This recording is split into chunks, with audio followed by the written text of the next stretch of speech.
Hi மக்களே, எப்படி இருக்கீங்க? நாங்கள் தான் ஒன்றாக சொல்லிச்சு. இன்றைக்கி எங்கே கிளம்பியிருக்கோம் அப்படின்னு பார்த்தா நம்ம சூலூர் வரைக்கும் ஒரு ஃபங்க்ஷன் போகிறோம். அதுக்காக கிளம்பியாச்சு. மணி 10 ஆயிடுச்சு. கிளம்பி போனதுக்கப்புறம் அங்கே என்னென்ன எப்படிலாம் நடக்குது அப்படின்ட்டு உங்கள் கூட ஷேர் பண்ணுறேன். மறக்காமல் லைக் பண்ணி ஷேர் பண்ணி சப்ஸ்கிரைப் பண்ணிக்கோங்க. பக்கத்து பெல் பட்டனை கிளிக் பண்ணிக்கோங்க.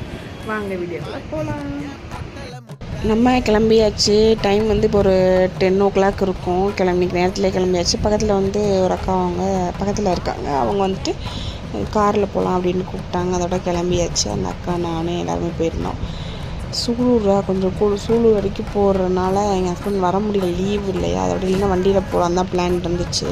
அதனால் ஒரு லீவ் கிடைக்கலன்னு சொல்லவும் சரி போகாத பிளான் தான் இருந்துச்சு. காலையில் அப்புறம் அவங்க தட்டிட்டு வாங்க போகலாம் அப்படின்னு சொன்னாங்க. சரி போகலாம் அப்படின்ட்டு கிளம்பிட்டோம். சரி அப்படின்னு சரி போயிட்டு வந்துடலாம் அப்படின்ட்டு. யாருக்கு அப்படின்னா நான் வீடு குடியிருக்கல, அவங்க ஹவுஸ் ஓனர் இருக்காங்க. ஹவுஸ் ஓனரோட பேரனுக்கு காது குத்து, குட்டி தம்பிக்கு காது குத்து போனோம். ஃபங்க்ஷன் பார்த்தாச்சு. நாங்கள் போகிறக்குள்ளே காது குத்துலாம் முடிஞ்சிச்சு. குட்டி தம்பி ரொம்ப அழுதுட்டு இருந்தாரா, அதை பிஸியாக இருந்தனால பார்க்க முடியல. அதோட சாப்பாடெலாம் சாப்பிட்டு சாம்பார், காளான் பிரியாணி எல்லாமே சாப்பிட்டு ரிட்டன் வர்றப்போ என்னை சிங்கனூரில் இறக்கி விட்டாங்க. நான் அங்கேருந்து காரு புக்கிங் பண்ணி வந்துட்டு ஒரு கரும்பு ஜூஸ் இடையிலே பார்த்து தம்பி கேட்டான் அப்படின்ட்டு குடிச்சிட்டு வந்தாச்சு. உங்களுக்கு வீடியோ பிடிச்சா மறக்காம லைக் பண்ணி சப்ஸ்கிரைப்